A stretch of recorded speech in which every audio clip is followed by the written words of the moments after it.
Hey everybody, Dr. Tommy Rhee here, and today we're going to talk about the old sprained ankle.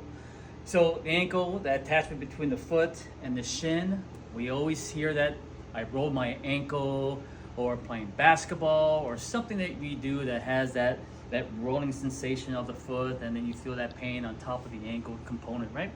And then the next thing you have is that swelling, and then now we can't walk for days after that. So let me tell you something that's going to be interesting about therapy afterwards and the use of power plate. So the ankle, now you ever hear about those scenario when you sprain your ankle? Don't stop moving, don't take your foot out of the shoe, just continue walking. And sure, you're able to walk, you feel a little pain.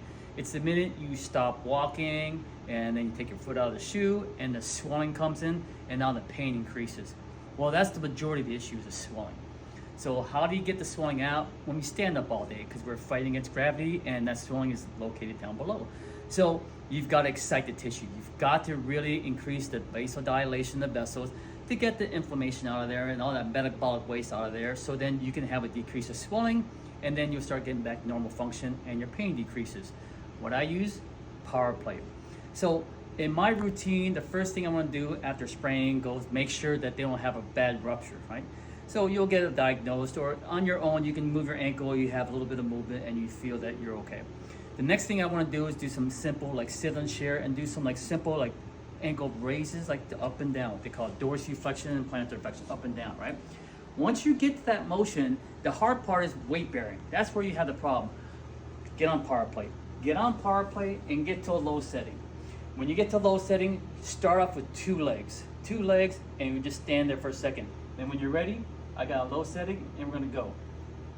Now we're gonna go for about 3 to 5 minutes. So I recommend just standing on both legs and just weight bear. You're gonna shift your weight back and forth to the ankle, to the good ankle, the bad ankle, good ankle. You're gonna go back and forth. And then 3 minutes, for you guys a good 5 minutes. When you feel good, now it feels like you can put some weight on it. The next thing you want to do is then you're going to go ahead and put all your weight on that foot. Again, 3 minutes, 5 minutes for you experts, right? 5 minutes, and just hold it there. Hold it there. Let me tell you, it's going to be pain for the first minute, but afterwards you're going to feel that pain decrease. Well, that's because the inflammation is removed. So when you get to the point at the end, you're going to feel really good. Now you're able to see a lot more range of motion. And then the neat thing about that is you're walking without a limp. And the better part of it is that now you can do some dynamic things. So now you can go into a little bit of what they call like a calf stretch, right? So you can go into what they call a dorsiflexion, or just like a calf stretch. Keep your heel on the ground and then stand back up. Back down and back up. And then when that becomes no pain, now you're going tippy toes back down. Tippy toes back down. So those 4 routines are going to make you feel fantastic after a sprained ankle. Thank you.